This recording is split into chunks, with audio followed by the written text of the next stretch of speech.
Et donc, quelque part, la question qu'on se pose, c'est comment éviter d'avoir des dégradations qui dégénèrent en casse. On voit ici la photo d'un roulement qui a cassé. Fort heureusement, c'est quelque chose d'extrêmement rare.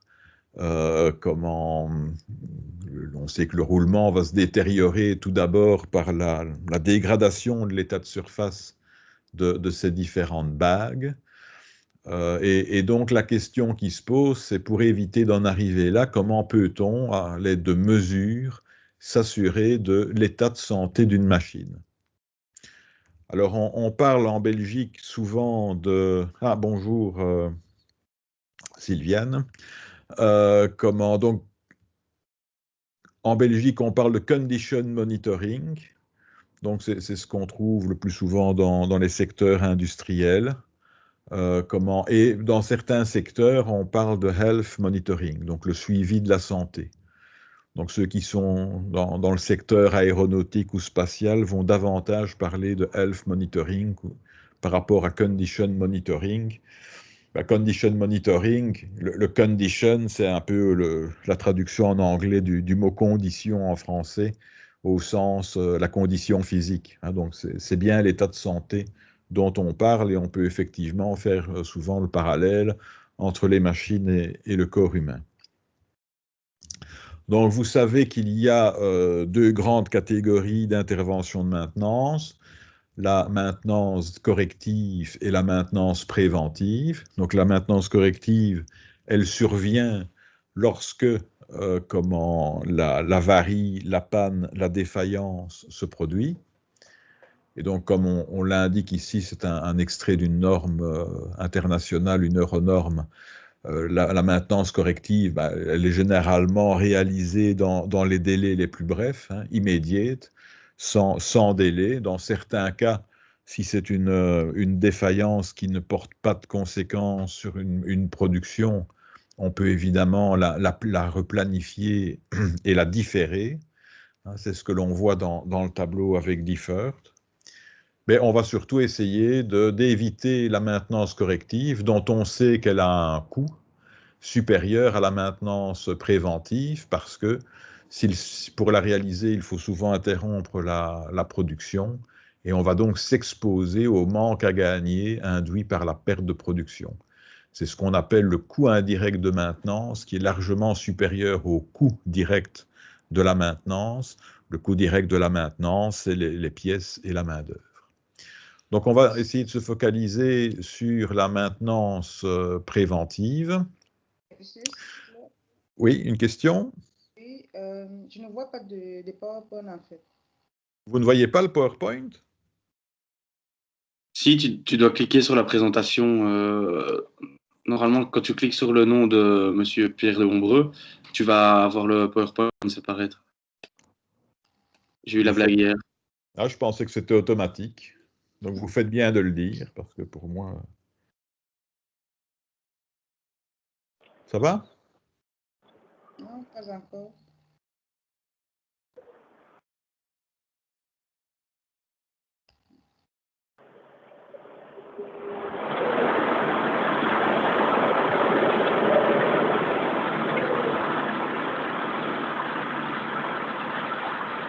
Peut-être demander à M. Toussaint de couper son micro, merci. Non, mais il est coupé, il est coupé. Parfait. Ça va? Vous avez l'écran maintenant? Moi, je l'ai. Bon, je vais continuer. Donc, la maintenance préventive, elle peut être systématique, hein, donc prédéterminée, c'est ce qu'on a écrit ici. Donc ça, c'est la maintenance systématique, selon une logique généralement du calendrier, ou elle peut être conditionnelle, c'est-à-dire que l'on va utiliser un signal pour voir quel est l'état de santé de la machine, et c'est ce que nous allons discuter aujourd'hui. Donc la maintenance préventive conditionnelle basée sur une mesure de l'état de dégradation, mesure qui est le plus souvent indirecte, puisque bon, on n'a pas directement la mesure de la profondeur de la fissure, mesure de l'épaisseur d'une couche qui est corrodée, etc. On va surtout mesurer une conséquence en fait de la dégradation. Donc cette mesure, il va falloir l'organiser. Hein, c'est aussi une activité d'un service maintenance d'organiser la prise de mesure. Alors c'est aussi une opération qui peut être sous-traitée. Hein. Il y a des sociétés spécialisées qui effectuent ces mesures pour les entreprises qui en ont besoin. Bon, inutile de vous rappeler qu'Aiker est une société phare de la région wallonne en ce domaine. Donc Aiker va réaliser pour différents opérateurs industriels cette partie de récolte des mesures, d'analyse de mesures et de conseils pour organiser finalement la maintenance préventive conditionnelle de leurs clients. Alors ces mesures, elles peuvent être continues. Hein, donc si on est sur un équipement qui est critique, par exemple, je ne sais pas moi, une pompe d'un circuit primaire de centrale nucléaire, quelque part, on n'est pas on ne regarde pas à l'investissement et on va mettre plusieurs capteurs pour s'assurer effectivement de l'état de santé de la pompe et on va relever ces informations en continu et on va générer évidemment une alarme dès que ce niveau devient anormal. Mais on comprend qu'à l'échelle industrielle, dans la majorité des entreprises, on ne peut pas instrumenter chaque moteur, chaque machine tournante, chaque équipement d'une dizaine de capteurs. Cela coûterait beaucoup trop cher. Et donc, on préfère avoir une logique où quelqu'un va relever périodiquement les niveaux vibratoires. Et donc, cette personne a un équipement avec un capteur, un enregistreur, et va ausculter comme cela les différentes machines dans des rondes qui sont organisées. Bon, généralement, les dégradations que l'on veut suivre, elles s'inscrivent dans la durée. Les constantes de temps sont généralement de l'ordre de plusieurs mois, si bien qu'on n'est pas du tout obligé de mesurer, par exemple, une température ou un niveau vibratoire chaque heure, chaque jour, en relevant ça chaque semaine, chaque mois ou tous les 2-3 mois. Il y en a amplement assez. Donc il faut évidemment adapter la périodicité de la prise de mesure en fonction, je dirais, de la dynamique du phénomène que l'on observe. Donc ça, c'est une chose. Donc ces mesures, on comprend qu'il va falloir ensuite les analyser. Et puis, il faut transmettre le résultat de cette analyse pour organiser les actions de maintenance en conséquence. Est-ce qu'on remplace, est-ce qu'on répare? Hein, il y a là toute une stratégie de décision à prendre. Alors, pour dresser le bilan de santé d'une machine, il y a plusieurs moyens. Hein, c'est comme si je veux regarder quel est mon état de santé. Ben, j'ai le thermomètre, j'ai la prise de sang, j'ai la radiographie. Pour les machines, c'est exactement la même chose. Je peux mesurer des températures. Donc, on peut avoir des capteurs de température, des thermocouples qui effectuent des mesures ponctuelles, locales. Donc, mais on peut aussi utiliser des caméras, on parle alors de thermographie infrarouge, qui vont donner une photo avec une carte de température qui va permettre de détecter les points chauds. Donc ça, c'est quelque chose qu'on illustrera plus tard dans le cours. Je vous montrerai, ou un de mes assistants vous montrera des applications concrètes de la thermographie infrarouge. Alors, il y a l'analyse vibratoire dont on va parler aujourd'hui. Donc, on va parler de vibration aujourd'hui, en sachant que tout ce que je raconte ici peut être relativement reporté vers l'analyse des signaux sonores, donc acoustiques, et également vers un domaine qui est l'analyse des ultrasons. Donc les ultrasons, on va se situer à haute fréquence, hein, donc c'est des fréquences qu'on n'est plus capable d'entendre nous, Mais on va voir aujourd'hui que les hautes fréquences sont généralement des signes précurseurs de défauts, justement, et que les ultrasons peuvent donner généralement une information précieuse sur les défauts naissants. On peut être assez fier à nouveau en Belgique. On a une société belge qui est SDT, qui a un rayonnement international et qui a développé toute une série de capteurs. Ah, voilà, il y a M. Plissard qui va nous rejoindre. Voilà, je me réjouis de vous voir. Ne craignez rien, en principe, le cours est enregistré, donc vous pourrez revoir le début. Du coup, oui, donc on va parler de vibration et on peut donc étendre ça au champ de l'acoustique et des ultrasons. Il y a aussi le domaine des mesures électriques. De plus en plus, au niveau industriel, on suit les puissances parce qu'on est sensible aux consommations énergétiques. Tout cela a un coût et donc les mesures de puissance se généralisent. Et quand on effectue des mesures de puissance au travers de mesures de courant, etc., ben on dispose finalement aussi de signaux qui sont assez proches des signaux vibratoires, par exemple. Donc, ça peut faire aussi l'objet d'une analyse relativement poussée. Dans le domaine de la mécanique, ben on sait que pour qu'un équipement mécanique fonctionne, on a tout intérêt à le lubrifier. Et donc, le lubrifiant lui-même, ben, c'est quelque chose qui se dégrade. Donc, il faut suivre l'état du lubrifiant en lui-même. Mais le rôle du lubrifiant, c'est aussi de véhiculer les particules d'usure qui sont générées dans la machine. Lorsque j'ai de l'usure dans une machine, les particules d'usure vont être emportées par le lubrifiant et en principe captées dans des filtres. Donc, si l'on procède à l'analyse des huiles que l'on récolte, on peut récolter ces particules d'usure et avoir à nouveau une idée de la dégradation de la machine. Nous reviendrons sur cet aspect-là des choses. Et je pense que peut-être, je ne sais pas si ça pourra se faire ou pas, mais il était prévu que vous effectuiez certains déplacements chez iCare à Mons. Je pense qu'il devrait illustrer aussi cette partie-là.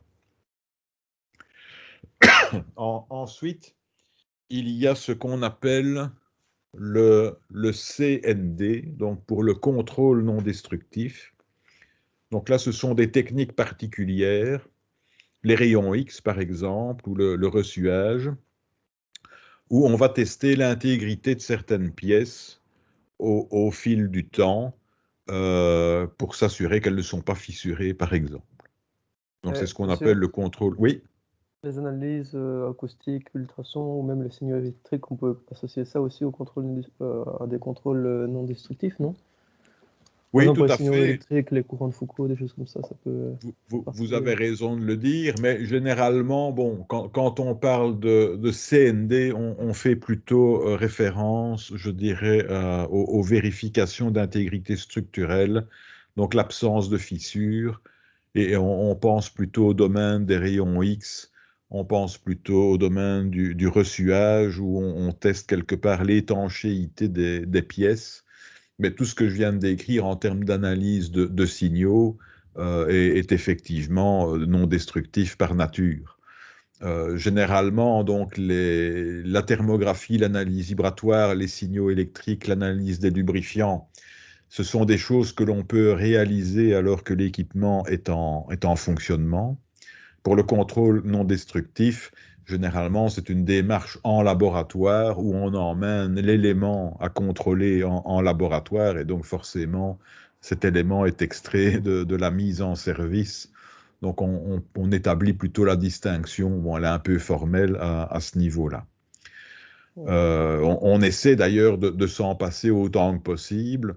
Justement, les méthodes aux ultrasons permettent de détecter les fissures souvent aussi efficacement que des radiographies aux rayons X qui sont extrêmement difficiles à mettre en place sur site compte tenu des contraintes de sécurité qu'elles imposent et bon, d'un équipement qui reste assez encombrant. Donc, ça pour le contrôle non destructif, il faut savoir que ça existe et que c'est propre à certains domaines où à nouveau la sécurité est importante. Alors, ça c'est, je dirais, ce qu'on fait classiquement en condition monitoring. Il faut savoir qu'aujourd'hui, et on y reviendra, on parle de 4.0, on parle de big data, et donc les choses sont en train un peu de changer, et on utilise pour dresser le bilan de santé d'une machine des variables qui sont mesurées, non pas dans un contexte de maintenance, mais dans un contexte de production. Donc, si je produis du polypropylène à feu Louis en pétrochimie, ben, je vais avoir évidemment toute une instrumentation sur les pompes, les vannes, etc. Je dois mesurer dans mon réacteur les températures, les pressions, les débits.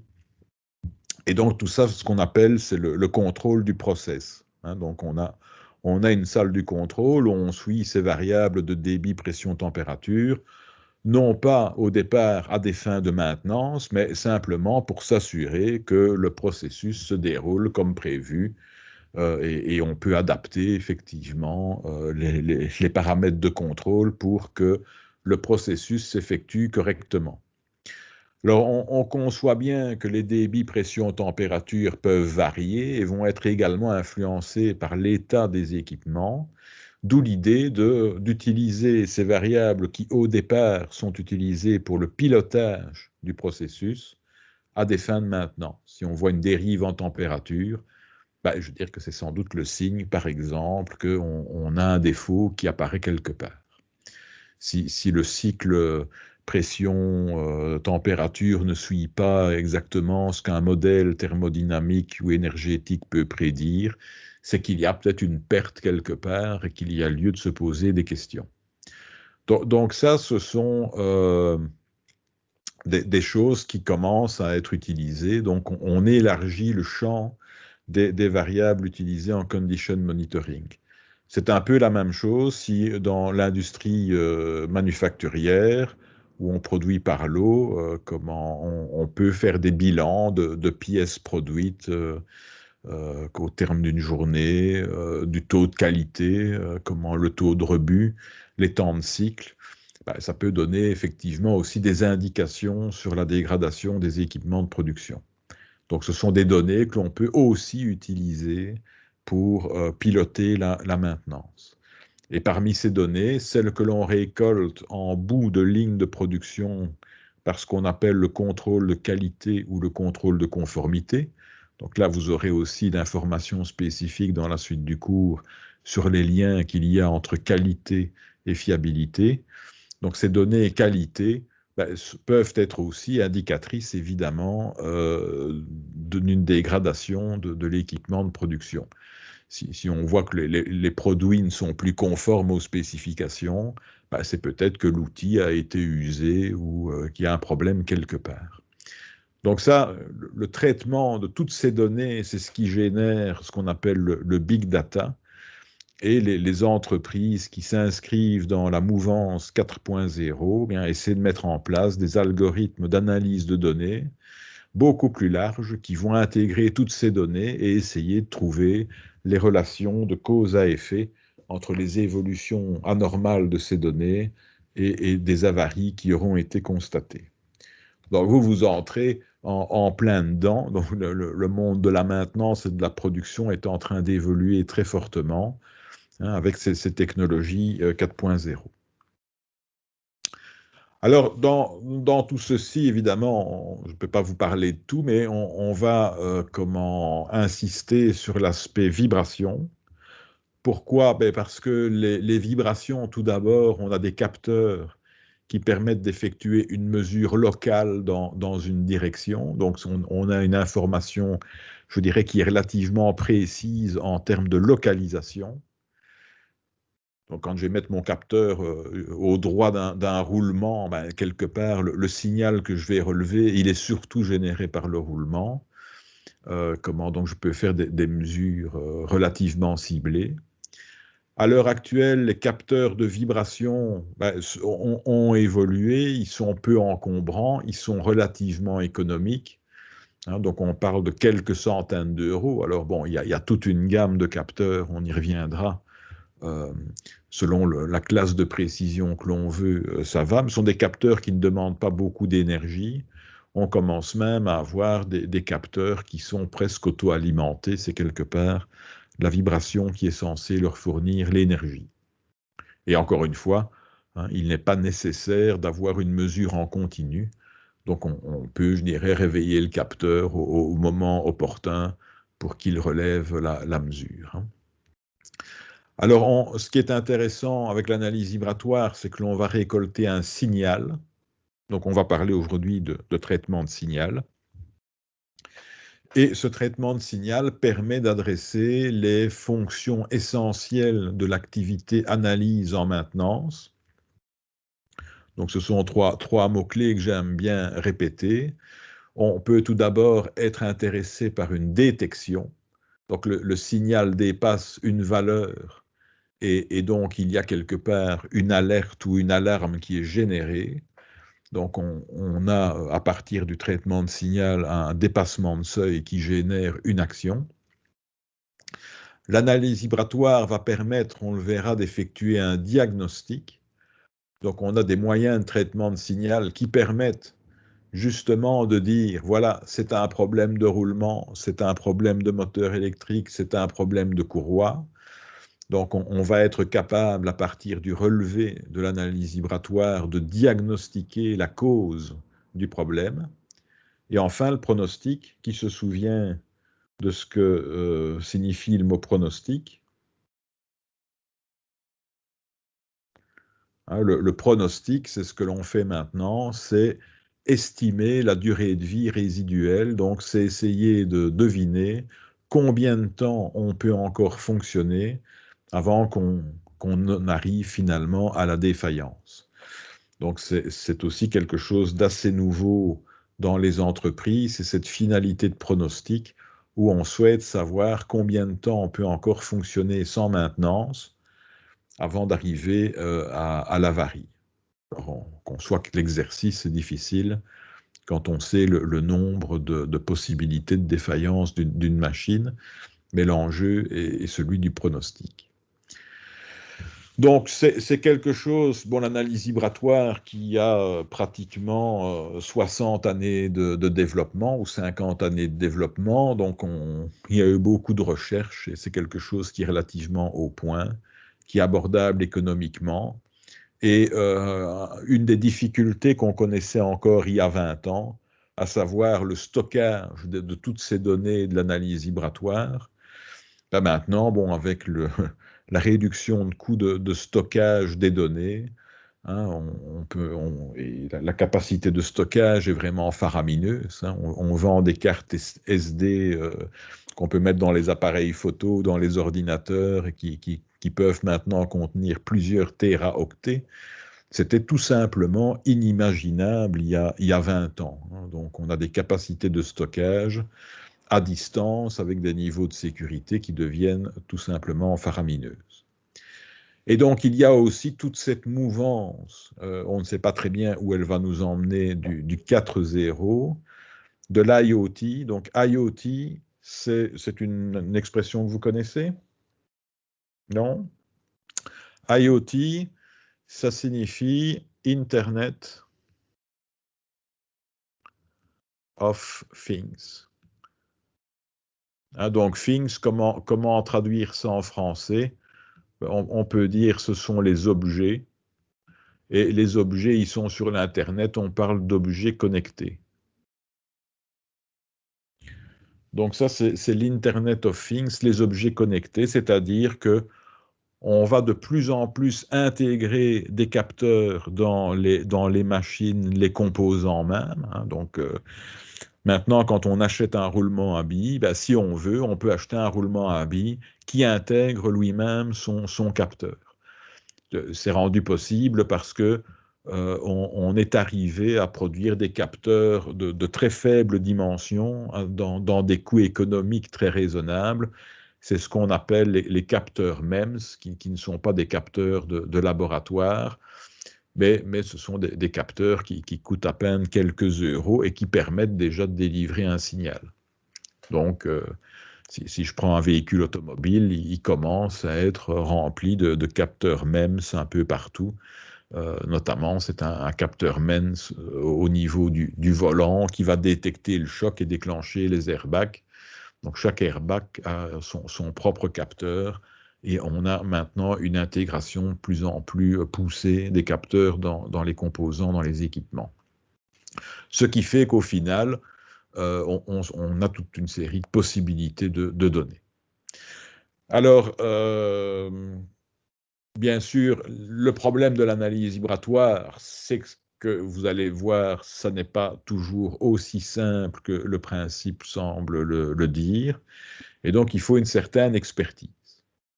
Hein? Donc, pour faire ce traitement de signal valablement, il faut, je dirais, avoir la connaissance et l'expertise, l'habitude de défaillance, de faire les relations entre ce qu'on appelle les signatures de défaut. Donc, quand on va avoir un défaut, ça va se manifester d'une certaine manière dans le signal. Ben, il faut quelque part avoir un peu d'expérience pour s'y retrouver, si bien que beaucoup d'entreprises donc décident de sous-traiter cette activité d'analyse vibratoire à des sociétés spécialisées. Donc ça peut être aussi un bon choix, parce que si on veut investir soi-même dans l'analyse vibratoire, ben, il va falloir investir un peu de capital pour acheter l'équipement, et puis ben, il y aura des coûts opérationnels, parce qu'il faut pratiquement monter une équipe de 2-3 personnes pour assurer ce relevé de vibrations. Et donc, développer cette activité d'analyse vibratoire au sein des entreprises, c'est quelque chose qui peut évidemment se faire à partir du moment où on a une certaine taille et que l'on souhaite cumuler cette propre expertise, mais on peut avoir pour les PME plutôt intérêt à la sous-traiter. Alors on va voir qu'il y a abondance de termes dans le diagnostic vibratoire, et donc le but de la leçon d'aujourd'hui, c'est de vous familiariser un peu avec tout ce vocabulaire, FFT, kurtosis, Sebstre, qu'est-ce que ça signifie, c'est ce qu'on va voir dans la suite. Alors bon, on va ici entamer un petit volet sur le principe des vibrations. Tout d'abord, est-ce que les vibrations, on vous en a parlé dans le cadre d'un cours de physique ou dans un cours? Qu'est-ce que ça évoque pour vous quand je parle de vibrations, vous pensez à quoi? Des harmoniques. Des harmoniques, oui, donc ça c'est déjà une notion avancée. Bon, donc on peut voir les vibrations comme une grandeur dynamique. Ah, donc on représente souvent ça par une fonction de type sinus ou autre. Donc ce qu'il faut, si on parle de vibration mécanique, on peut voir, ben, c'est quelque part un mouvement. Alors le mouvement, il peut être décrit par une position, hein, donc, ou un déplacement, une vitesse ou une accélération. Et ce déplacement, cette vitesse, cette accélération va varier dans le temps. Et donc on se propose effectivement de caractériser la manière dont cette grandeur évolue dans le temps. Et donc on peut indifféremment travailler en déplacement, vitesse et accélération. Et on a des capteurs de déplacement, on a des capteurs de vitesse, il y a des capteurs d'accélération. Donc, les unités usuelles techniques, ben, c'est le millimètre pour les déplacements ou les microns, puisque bon, un déplacement d'1 millimètre, c'est quand même conséquent, donc on est plutôt dans le registre du micron que du millimètre. Pour les vitesses, ben, on parle de vitesse en millimètres par seconde quand on parle de vibration, généralement. Et puis, il y a les accélérations, où on parle en mètres par seconde carré, ou alors on utilise l'unité de la gravité, qui est le G. Hein, ça peut être plus parlant de dire, voilà, j'ai une accélération de 5G, la valeur de G étant rappelée ici par rapport au nombre de mètres par seconde carré. Donc souvent, on utilise 9,81 comme vous le savez. Alors on peut utiliser aussi parfois des échelles logarithmiques. Et donc on va parler aussi parfois de niveau vibratoire en décibels. Donc, quand on parle d'un niveau en décibels, si j'ai par exemple une vibration de 1 mètre par seconde carré, je vais diviser cette accélération par une accélération de référence, ici 10 moins 6 mètres par seconde carré. Donc, je vais avoir quelque part ici un rapport d'1 million. Je vais en prendre le logarithme en base 10. Comme j'ai 10 exposant 6, ça va me donner 6 fois 20. Je vais avoir 120 décibels pour une accélération d'1 mètre par seconde carré. Donc ça, c'est une formule de conversion d'un niveau en décibels. Bon, ça reste assez peu utilisé en règle générale dans le domaine des vibrations mécaniques. On parle plutôt de décibels, comme vous le savez, pour apprécier les niveaux acoustiques, où là, quelque part, le microphone, lui, va mesurer une pression. Bien, donc, quelque chose qu'il faut comprendre, c'est la relation qui existe entre ces grandeurs, déplacement, vitesse, accélération. Donc, quand je regarde l'extrémité d'une branche qui oscille comme ensuite au vent, je vois que la branche a une sorte de fréquence particulière qui correspond à sa première fréquence propre, et je vais avoir un mouvement d'oscillation. Donc, je peux mesurer la variation du déplacement, je pourrais mesurer la variation de la vitesse, je peux mesurer la variation de l'accélération. Généralement, il est commode de voir que les mouvements sont régis par des formes dites harmoniques. Donc, on va avoir, en fonction du temps, quelque chose qui va ressembler à une sinusoïde. Et donc, ce qu'il faut retenir, voilà, je peux avoir l'expression de mon déplacement, x de t, c'est une amplitude grand A fois 2π fois une fréquence fois le temps. Donc, 2π fois la fréquence fois le temps, en effet, on peut retrouver ici une certaine périodicité par rapport à t. Donc, pour avoir une période dans un mouvement harmonique, il faut retrouver, c'est le temps qui sépare deux passages par zéro, mais avec la même pente. Donc, vous regardez, quand on trace une fonction sinus, il y a une partie du cycle où la valeur est positive, une partie du cycle où la valeur est négative. Et donc, il faut bien considérer comment les deux parties pour avoir un cycle complet. Parfois, on commet l'erreur de dire, voilà, le temps de cycle, c'est 2 passages par zéro. Non, ça, c'est un demi-cycle.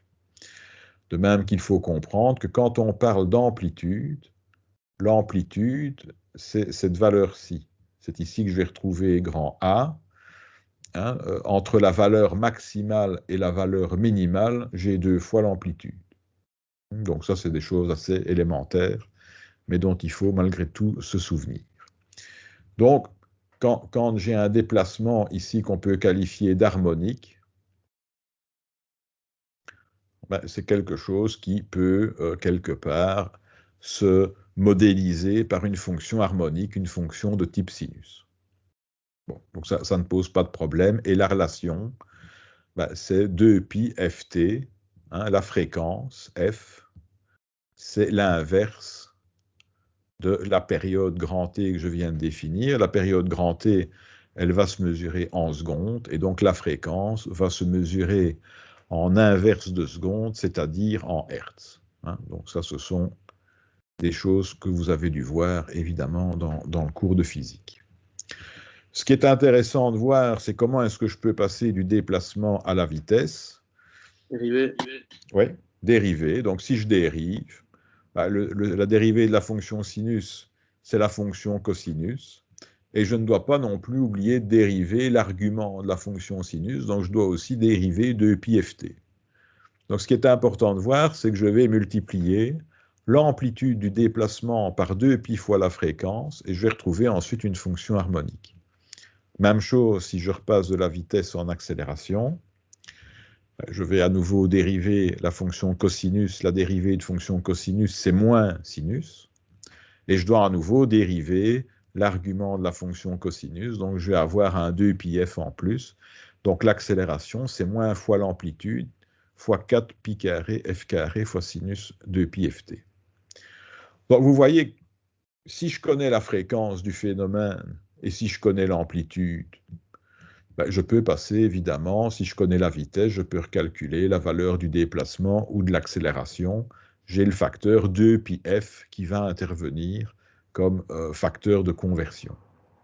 Donc, ça n'est pas très compliqué, et ça, c'est déjà une règle de base qui vous permet de convertir une valeur en accélération, en vitesse, si on voit, bien sûr, que l'on a une évolution harmonique. Alors ça, c'est assez intéressant parce qu'on va voir dans la suite un outil où l'on va transformer le signal, on va le représenter non plus vis-à-vis du temps, mais on va essayer d'analyser le signal par rapport à son contenu fréquentiel. Donc ça, c'est le principe de l'analyse de Fourier. Je ne sais pas si on vous a déjà parlé de la transformée de Fourier dans des cours. Certains hochent de la tête, oui. Tout le monde a entendu parler de la transformée de Fourier? Si ce n'est pas le cas, faites-le moi savoir, je vous fais le petit rappel. Bon, donc tout le monde a entendu parler de la transformée de Fourier. Et donc quand on a un signal temporel, on peut le convertir comme ça en signal fréquentiel, ce qui permet de voir certaines composantes à certaines fréquences particulières. Ce qui est important de voir avec ici l'enchaînement des dérivés que je vous ai rappelé, c'est que quand je travaille en accélération, on voit que les amplitudes ont été multipliées par 4π carré f carré. Donc quand je travaille avec un signal en accélération, comme je représente ici les phénomènes vis-à-vis de la fréquence, quand je suis à haute fréquence, j'ai le terme en f carré qui intervient. Donc si je compare quelque part une représentation fréquentielle d'un déplacement, d'une vitesse ou d'une accélération, on voit que quand je travaille en accélération, je fais bien mieux ressortir ce qui se passe dans le domaine des hautes fréquences. Et donc, quand j'ai le choix d'un capteur, on va voir que généralement, le contenu haute fréquence est celui qui indique le plus une dégradation naissance, l'apparition de choc. Mais on a plutôt intérêt à utiliser des capteurs d'accélération que des capteurs de vitesse ou de déplacement, où, je dirais, à haute fréquence, les phénomènes sont moins clairs. Donc ça, c'est quelque chose dont il faut se convaincre. Donc si j'ai ici, je peux commenter l'exemple en bas ici de la vue, si j'ai un phénomène harmonique à 160 Hz, ça veut dire que sur une seconde, je vais avoir 160 cycles, et on voit qu'à 160 Hz, 1 mm par seconde, si je veux avoir l'accélération correspondante, j'ai 2π fois la fréquence. 2π, ça fait de l'ordre de 6 fois 160. On va retrouver un facteur 1000 et on va retrouver l'équivalence entre 1 mm par seconde et 1 mètre par seconde carré. Maintenant, ça c'est vrai uniquement si je suis à 160 Hz. Si je suis à 16 Hz, je n'ai plus un facteur 1000, j'aurai un facteur 100 entre les différentes valeurs. Donc j'aurai 0,1 mètre par seconde carré si je suis à 16 Hz plutôt que 160 Hz. Bon, je ne vais pas trop vous décrire les capteurs de vibration. Il y en a de plusieurs types et ils font généralement appel à la notion de piézoélectricité. Donc, ce sont des matériaux qui vont générer une charge électrostatique en fonction de la contrainte qu'ils subissent. Et quelque part, comment est-ce qu'on va soumettre le cristal, ici, le matériau sensible, c'est ce qui est représenté ici en rouge.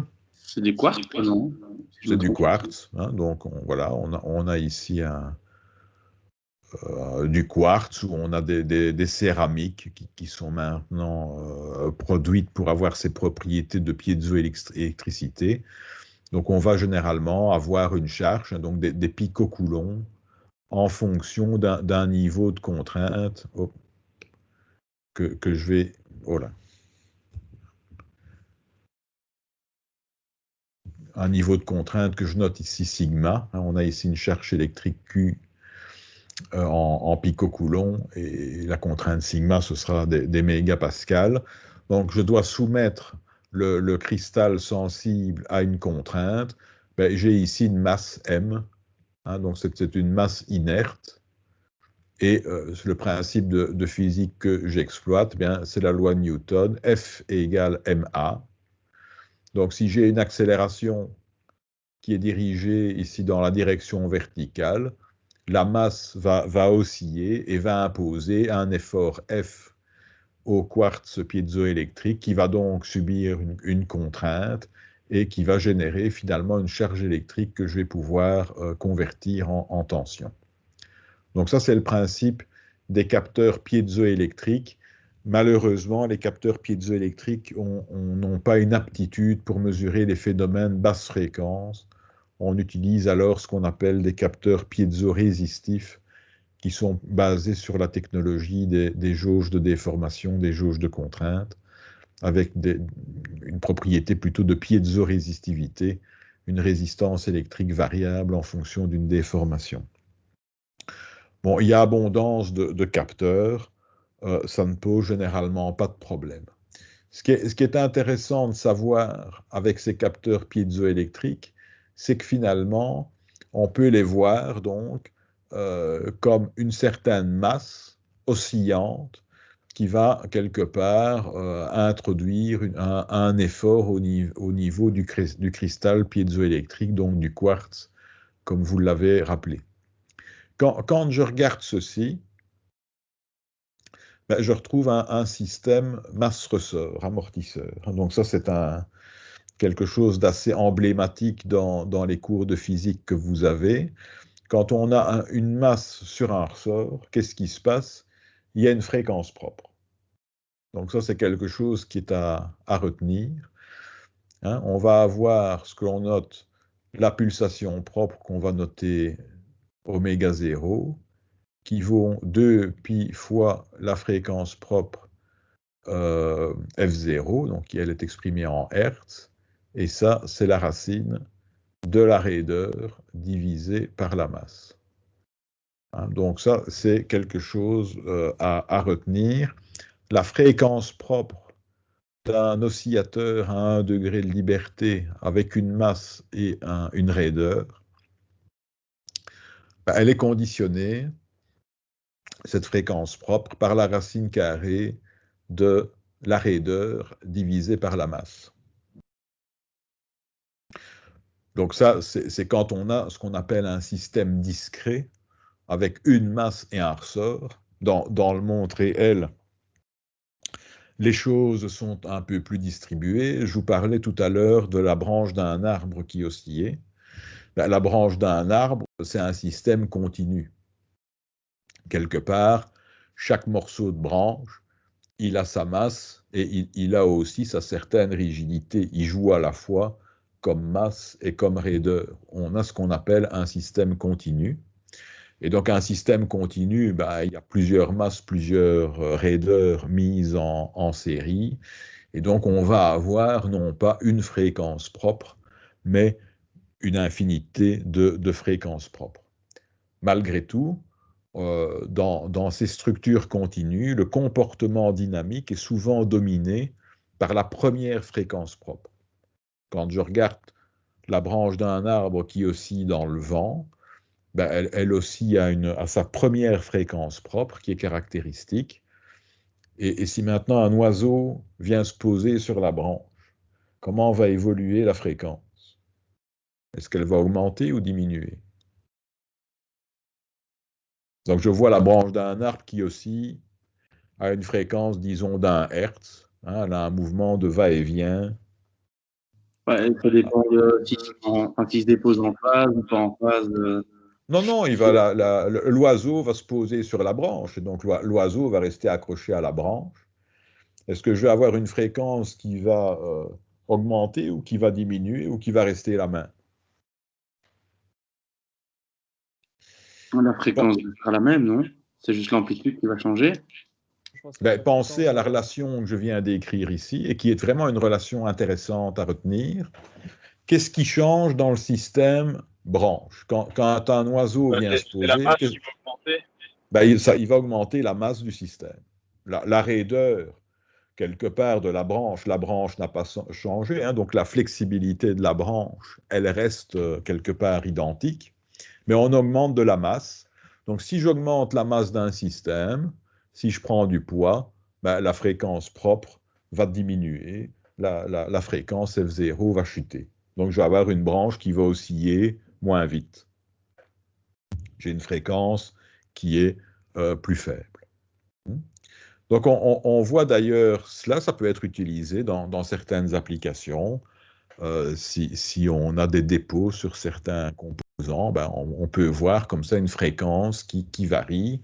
Généralement, dans le domaine des vibrations industrielles, quand on a un composant qui se fissure, hein, quand il se dégrade par fissuration, par fatigue, par fissuration, ou s'il perd de la matière par corrosion, ce qui engendre d'autres fissures en profondeur, la fissuration, bon, elle ne va pas trop changer la masse, par contre, elle va avoir un impact important sur la raideur.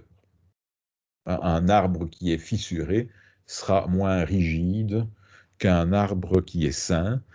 Donc on va généralement aussi avoir une modification de la fréquence propre. Donc vous voyez le lien que l'on peut avoir entre la modification physique d'un système et cette notion de fréquence propre. Donc cette relation 2pi f0 égale racine de k sur m, hein, on note parfois f0 c'est 1 sur 2pi racine de k sur m, oméga 0 c'est 2pi fois la fréquence, c'est ce qu'on appelle la pulsation, hein, parce que la fonction sinus ou cosinus, on va écrire oméga t plutôt que 2pi ft, donc ça c'est quelque chose qui est pratique dans les équations. Ça c'est quelque chose à retenir parce que et souvent pour expliquer des phénomènes qui sont plus complexes. Bien, ceci étant dit, je reviens maintenant à l'explication du capteur. Et à un capteur, si j'achète un capteur, il va avoir une certaine masse, une certaine raideur. Si j'achète un autre capteur, il va avoir une autre masse et une autre raideur. Chaque capteur a ses propres caractéristiques physiques. Hein, il y a des capteurs d'accélération qui ont la taille d'une tête d'épingle, hein, donc de quelques millimètres cubes, pourrait-on dire, et il y a des capteurs de vibration qui ont la taille d'une boîte de conserve. Hein, si je m'intéresse aux vibrations dans les bâtiments et que je fais de l'analyse sismique, je vais généralement utiliser des gros capteurs parce qu'ils auront une plus grande sensibilité et puis ils vont pouvoir mesurer plus bas en fréquence. Donc, on va trouver des caractéristiques de masse et de raideur différents dans les capteurs. Ça signifie que chaque capteur a sa propre caractéristique. Et donc, quand on parle d'analyse vibratoire, il est toujours fort important de s'assurer du comportement du capteur. Et quand je regarde le comportement du capteur en fonction de la fréquence, je vais avoir une courbe de réponse qui va à nouveau être caractéristique par ici une fréquence qui correspond à la fréquence F0 du capteur. Chaque capteur a sa fréquence propre. Et donc, si on excite le capteur au voisinage de sa fréquence propre, on a ce qu'on appelle un phénomène de résonance. Et on a une amplitude mesurée qui va apparaître relativement importante. Si vous prenez la branche d'un arbre, vous constatez qu'elle oscille à une fréquence d'1 Hertz. si vous commencez à secouer la branche à cette fréquence d'1 Hz, vous allez constater qu'il vous suffit d'un effort négligeable pour obtenir une grande amplitude, parce que vous excitez l'arbre à sa fréquence propre, et donc vous allez obtenir une réponse, un déplacement important avec un effort qui est minime. On conçoit donc dans le domaine des machines, il est extrêmement dangereux d'avoir une coïncidence d'une fréquence d'excitation avec une fréquence propre de machine. Sinon, on va avoir ce phénomène de résonance et la machine peut casser. Donc ça, c'est le rôle des concepteurs de machines que de prédire les fréquences propres des systèmes pour éviter que si, par exemple, on a un entraînement avec un moteur électrique à 25 Hz, le système que l'on entraîne n'ait une fréquence propre aussi à 25 Hz. Sans ça, on va avoir ce phénomène de résonance. Donc ça, c'est un des grands problèmes dans la conception mécanique, c'est de s'assurer qu'on n'excite pas les fréquences propres. Bon. Donc, je reviens au capteur. Si j'ai un autre capteur, on conçoit qu'il aura une fréquence de résonance située à un endroit différent. J'appelle ça ici F0', bien sûr. Alors, on voit que pour le capteur, ce que je souhaite avoir, c'est quelque part une réponse qui est à peu près constante. Donc, on va s'intéresser quelque part, quand on achète un capteur, à la gamme où on a une réponse constante, quelle que soit la fréquence. C'est quelque part ici une plage de qualité où le capteur va pouvoir être utilisé correctement, puisqu'il va toujours avoir la même sensibilité. On voit que le capteur devient ici ultra sensible, pourrait-on dire, pour des phénomènes au voisinage de sa fréquence propre. Mais si on veut faire des mesures répétitives et qui aient du sens, avec une sensibilité constante, on voit qu'on va travailler ici dans une plage en dessous de la fréquence propre. Tout ça pour dire que quand on utilise un accéléromètre, il y a une plage de fréquence dans laquelle il faut travailler et il faut s'assurer que le capteur est bien adapté à la mesure que l'on veut réaliser. Bon, je vais peut-être faire une petite pause ici pour fractionner l'enregistrement. Et puis, bon, on peut faire une pause de 5 minutes. Ça vous va? Ça va. Donc, on reprend à 26. D'accord. Ok.